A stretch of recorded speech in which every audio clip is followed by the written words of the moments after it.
time to talk politics. I know you've been waiting for that. The power of a celebrity endorsement can certainly go a long way. From George Clooney to Barbara Streisand, stars played an influential role in Joe Biden's decision to drop out of the presidential race. Yep, let's get today's take on this with Nova Radio's Jace Hawkins and Nine Honey Shelley Horton. Good morning to both of you. Good morning. Nothing screams politics like me. Yep, weighing in. That's why we got you in for the politics chat. Jace, nice to have you here with us in the studio. Thank you. Welcome to Melbourne. Thank you very much. But yesterday, you know, the news broke that Joe Biden was stepping out of the race, and all of a sudden, all the celebrity endorsements came flooding in. We've also seen some disendorsements as well to get him to step aside. Do they have more sway than ever before? I think so. I mean, if you just look at products we buy, you cruise Instagram, you see someone endorsing something, you believe them. Obama's yet to come out and endorse her, which is interesting. But yeah, I mean, look, you go to the shops, you see, you know, we were speaking about this on the radio show this morning on Nova. It's like, I remember going and buying jeans because, like, David Beckham was wearing them in the photo. And funnily enough, I didn't look anything like him when I walked out of the change room. But did I buy them? Yes. But you felt good in them. You need a little hard on yourself, I think, mate. Shelley, George Clooney was one of the first celebrities to speak out against Joe Biden, which was a big call at the time. But he's so far remained silent on Kamala Harris's campaign. What's going on there?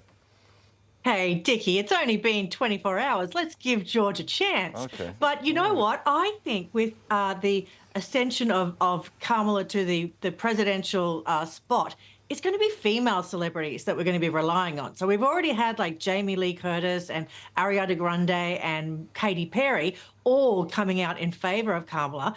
But I think the fact that Kamala is such an advocate for women and for people of colour, I think that this is going to be what's going to make it an interesting race. What's going to happen is if we have female celebrities just encouraging more women and people of colour to vote, then we could actually have a little bit of competition happening here, and who knows, because she is the exact opposite to Trump, so we've got a very different stance that you can take, and it's going to play out somewhat like a movie. Just a yes/no from both of you. She is a much more fierce opponent of Trump advocate, you know.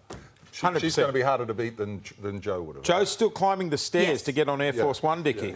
Like, we have a chance now, guys. We have a chance. All right. And Shell, you agree? The world has a chance. Yeah. Could also make history if she's a nominee and she gets in as president. Make history as the first female president. Also making news this morning, a former Brisbane teacher has shared an emotional admission about the state of teaching in Australia. Take a look. Student called me a fat bitch today, and they will be losing no playtime tomorrow. Thinking for a long time about quitting and whether or not I should make that decision, and I definitely don't need to quit. Jace, you know, there's so much pressure on school teachers. This is sad. It's so sad that she's had to give up, you know, her job that she loves. I think the problem is it's the world we're living in now. I've got 3 young kids, 10, 8 and 2, and I remember picking up one of my boys from kinder. This is a few years ago, and they were like, oh, look, there was a situation. He actually bit one of the other kids. And I was like, OK, so, like, did you get up him? You know, please tell me. And they're like, we can't. We just removed him and said, why don't you play over here? We've taken all the power away from the teachers. And the students know that, and that's the issue. That's 100% true, and it is such a noble profession, teaching. I mean, Shelley, in this video, a point was also raised about the lack of public school funding to address poor student behaviour. Something's got to happen soon about this, right?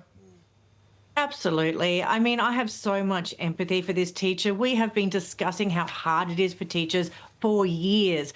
As you know, both of my parents are retired teachers. This problem with discipline, it didn't exist years and years ago. Yet they were allowed to smack kids. They were allowed to use the ruler. I think that, you know, maybe we need to bring back consequences because, you know what, we don't need to increase public funding to make sure we increase consequences. So maybe we just need to, as Jay said, give the teachers a bit more power so that they don't just put them into the naughty corner, but maybe some proper discipline where they are held accountable and they are not allowed to get to the point where they're driving a teacher to resign. Yeah. Well, and just quickly, as the parent of the child that did the wrong thing, I was frustrated. I was like, I want you to bloody... But just for the record, we're not advocating for the ruler or smacking.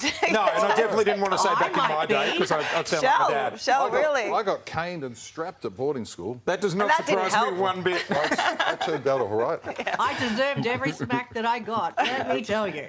All right, Jason Shell, stay with us. When we come back, families forced to ditch after-school sport due to cost of living pressures, how it could impact the future of the Olympics. That's next. Welcome back. Well, here's a stat for you. 1 in 6 primary school kids don't play an Olympic sport outside of swimming and soccer. With the high cost of these programs to blame, there are concerns a lack of Aussie Olympic talent is in the pipeline, and Jason Shelley are still with us to discuss this. Jace, less than 5% of kids play sports like judo and hockey and volleyball. So, should we make these more accessible? Sports a fortune. Like I was saying earlier, I got 3 young kids. You guys would have gone through it with yours. Uniforms, administration fees. The other day, one of my kids was playing basketball. I've dropped him off. I parked the car. I've come in to watch him, and they're like, "I'm sorry, there's a fee to go in." I'm like, to watch my own son, and then you have to wait up, going, "Are they good enough to pay the fee? Do we keep flogging this dead horse?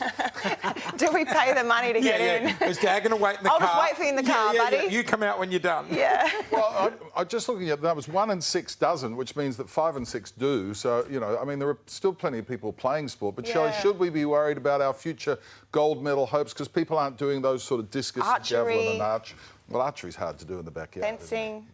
Yeah? Look, I think, yes, we are in Olympic fever right now, but we're also in a huge drama with our economy and the cost of living. So I know there are families that are struggling to put food on the table. So buying uniforms and things like that Jay said, I can understand that is actually going to be a very, very long way down the list of necessities. I don't think it's something we need to worry about right now. But once our economy picks up, yes, let's get on board because we've got the 32 Olympics. Yeah, those archery kits are pretty pricey this time. Oh, yeah, with little suction caps, they never land. Yeah. Hey, it's officially 4 days until the Olympic Games kick in. Jace, what sport are you most looking forward to? Athletics. Look, everyone loves the swimming stuff. Athletics, so many amazing moments. Kathy Freeman, I don't mind. I mean, when else do we sit down and watch people do long jump? That's true. Do you know what I mean? I don't mind that. What about you, Shell? Because this year there's going to be break dancing and surfing. Are you going to tune in to watch those ones? Yeah, I'm not really going to go for the new stuff. I'm a bit more of a true Aussie where I'm just going to support the sports where we could win a gold. So I'll be like swimming and looking at the Matildas and all of that sort of thing, but a good one. Not the new stuff.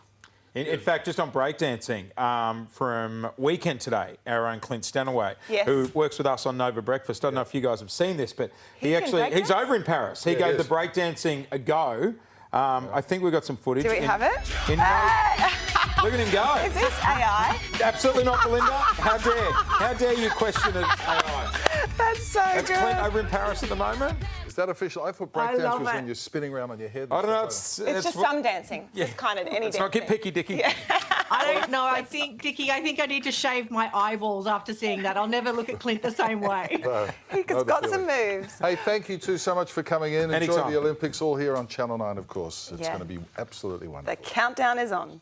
Coming up on Today Extra, meet the call.